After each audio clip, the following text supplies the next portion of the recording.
Ah, what a lovely weekend in the neighborhood. Susan is out walking the dog, Frank is hard at work writing his new book, and Billy is... Ah, yes, a classic Billy Saturday. Waking up late, his mind filled with dread. There are so many things he could do, so many things he should do, but it all just seems so hard for Billy. His obligations crush him, so he does what seems easy. He passes the time on frivolous things that take little to no effort to do. He thinks of his neighbor Frank, industriously engaged in his pursuits, always so focused and calm. He seems to fill his days and weeks with productive, healthy activities. Going for walks with his dog, exercising daily, and making an impact at work, constantly getting promoted. Gee, Frank is just built different. He must have more willpower than I do. How does he stay focused on difficult things for long periods of time? I wish I enjoyed doing healthy things as much as Frank seems to. And that mindset right there is the exact reason why you never will. You've fallen for the illusion of should. Isn't it strange that some people seem to genuinely enjoy having a healthy and well-balanced life, full of activities that are good for them, and have seemingly no problem focusing on challenging things for long periods of time? Overall, it seems that these people just have it figured out. It's almost like they know something that most of us don't. What is the secret? Like Billy, many of us are stuck, beating our heads against a wall, hoping for lightning to strike, providing us with the magic motivation we need to suddenly like doing the things that are good for us and hate doing the things that are bad for us. But fret not. Just like Frank, you too can spend far more time doing healthy things, and you don't have to wait. No willpower is needed, just a simple shift in your mental framing, and you too can be just like Frank. I can? Yes, Billy, but first you must realize that you've been lied to your whole life. I've been lied to? Oh no. By whom? Was it the Democratic Party? No, silly Billy, it wasn't the Democrats, it's you. Me? You have managed to gradually brainwash yourself, with considerable help from advertising and societal conditioning, into thinking you actually enjoy doing degenerate things and that things that are good for you are hard and painful. I did? Yes, Billy. But the simple fact is that good things are not painful, and you know this through experience. Consider all the times you've had a deadline for something important, like a school paper, and after days of avoidance, agony, and stress, you managed to scare yourself into productivity due to a looming deadline. What do you remember feeling when you finally started making headway on that paper? Well, I reckon I felt quite relieved. I remember thinking to myself, why did I put it off this long? I should do this more often. Yes, Billy, you brilliant bastard. You're beginning to understand. Every time you do what is good for you, it in fact feels good too. This is undeniable evidence that you do genuinely enjoy doing the things that are good for you. On the flip side, Billy, recall how you feel on the days you lack that fire within you, and you spend all day doing low-value things. Bored out of your skull, days where it seems like you ran out of things to do on that silly contraption of yours, as you melt into a sad, sorry little blob. During these moments, how do you feel? Well, I reckon I felt quite rotten. A little bit anxious as well. Like I ought to be doing something more important with my life. Yes, Billy. And is that an enjoyable feeling? Not in the slightest. Well, Billy, by the sounds of it, it seems like you genuinely do not enjoy spending time in this way. Doing what is bad for you feels bad as well. But why does it feel just so gosh darn unappealing to do what I need to do before I do it? Ah, Billy, you've asked the most important question of all. Let me introduce to you the sinister nature of should.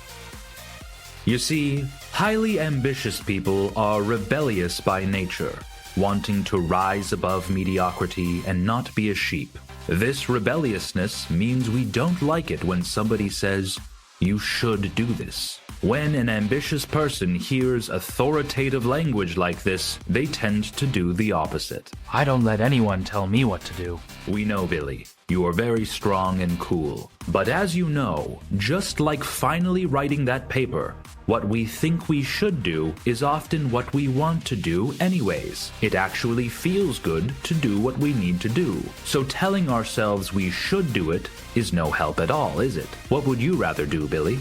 What you should do or what you want to do? I want to do what I want to do. Yes, Billy. And what if it is the same thing? What should you call that thing to make sure you do it? I don't get it. Goodness gracious, Billy, you're so close, son.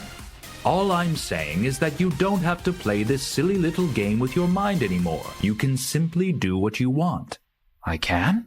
Yes, Billy. I can do what I want. Billy? Billy, wait.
Hello? Are you still there? Ah, Billy. Nice to see you again. Are you having fun? I don't feel so good. Well, Billy, what happened? You said I could do what I wanted. So I did what I wanted. And how did it feel, Billy? Do you feel good now? I just Do did. you feel good now that you've put more time into that thing? You said I could. Circling the lamp like a good little moth, trying to drink the light.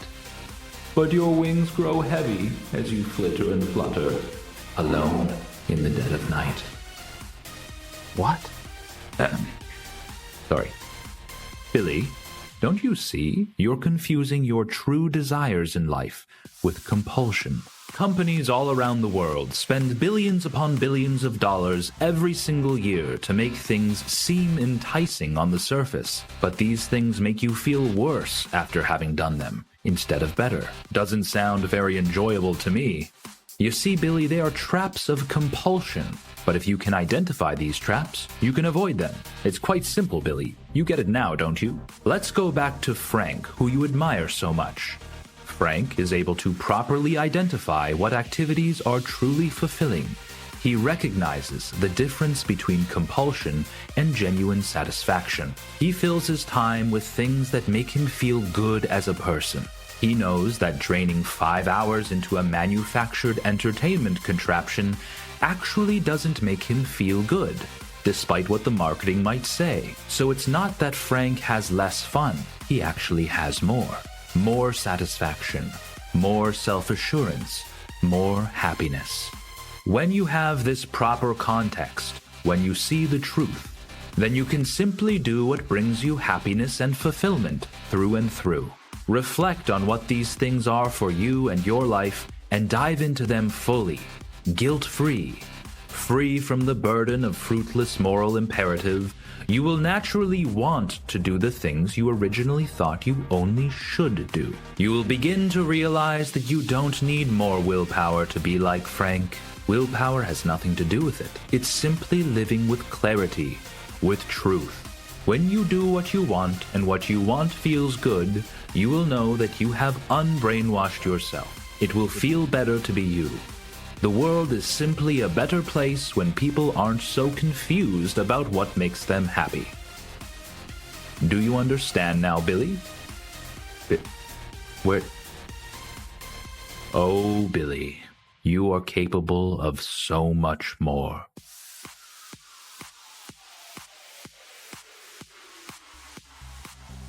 If you found yourself enjoying this video, then do me a favor and hit that like button, because when you hit the like button, the algorithm blesses me and it shoves my bald head into other people's homepages, helping them out, which also helps me out, so it's just a win-win for everybody involved. And while you're at it, you might want to grab the Inaction is a Slow Death merchandise before it's all gone. We might not have your size anymore, and once it's gone, it's gone. For now, thank you so much for watching, and we'll catch you in the next video.